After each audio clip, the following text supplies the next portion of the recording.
Las Palmas 2017. Beautiful place. It's our second day here. Look at the color of the sea. January the 12th, wife? Yes. Where are we going? We are going to the old town of Las Palmas. And of course famous as the landing spot of Christopher Columbus before he visited the New World.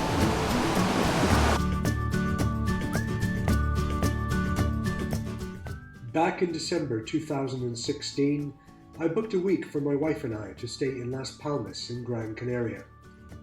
It would be our first overseas trip since selling our bar in St. Leonards-on-Sea in England.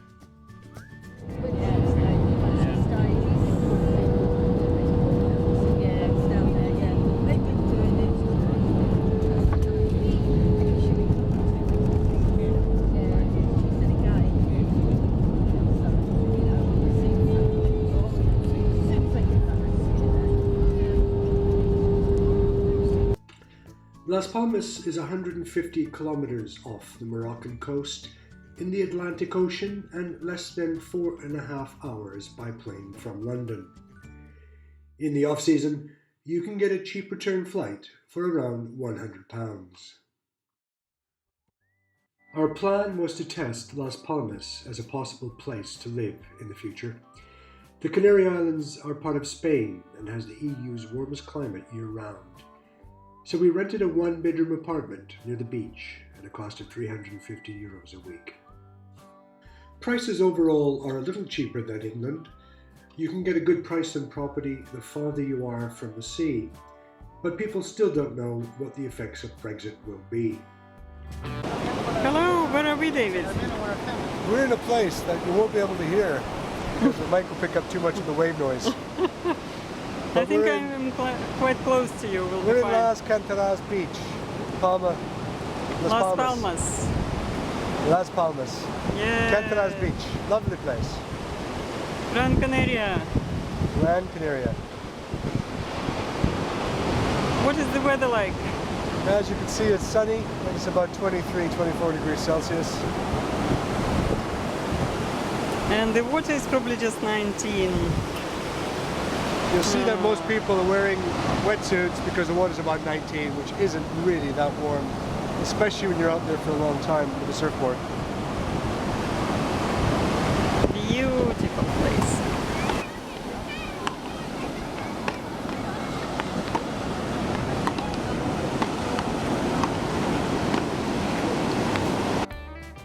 Surfing is popular in Las Palmas.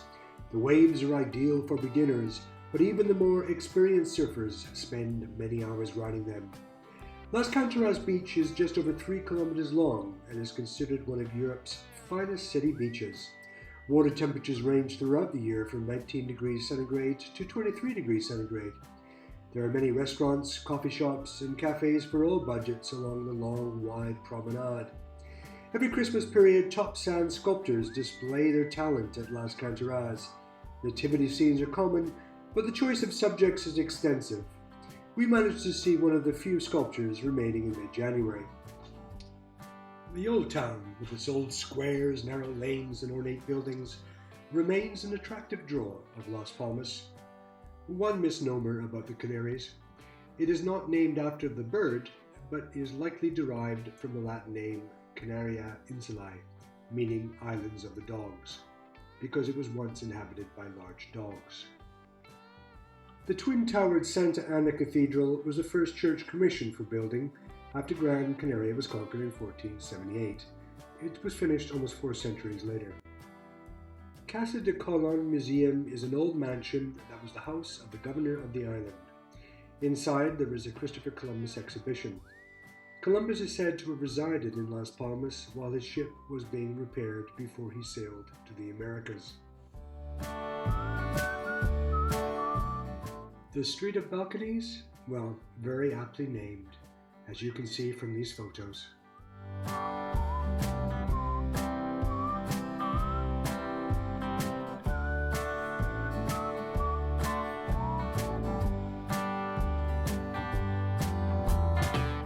We walked back from the old town to the new town, a distance of about 3 miles, walking past poinsettias, cacti, palm trees, and the marina, walking alongside the sea.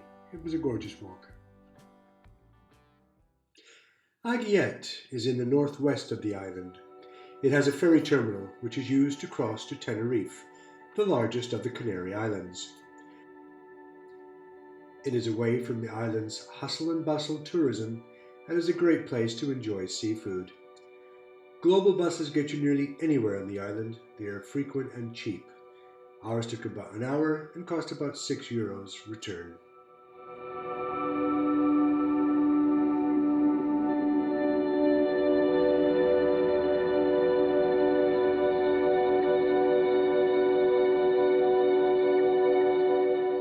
Maspalomas is about 1 hour from Las Palmas by global bus, which costs about €10 return.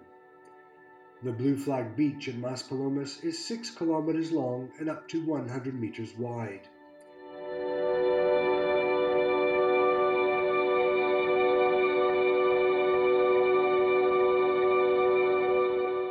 The rolling dunes comprise sand blown from the Western Sahara, which has accumulated over thousands and thousands of years.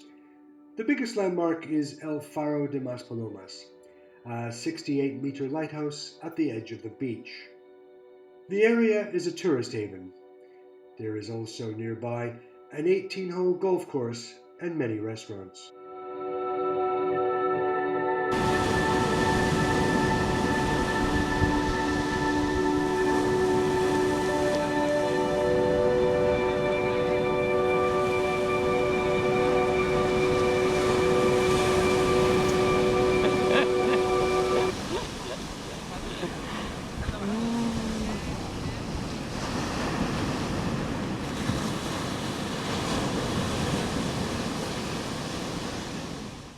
We enjoyed our time in the Canary Islands. We could have gone on to do a mountain tour, but we just ran out of time. Maybe another day. Importantly, this trip to the Canaries was the start of what would later be our world tour.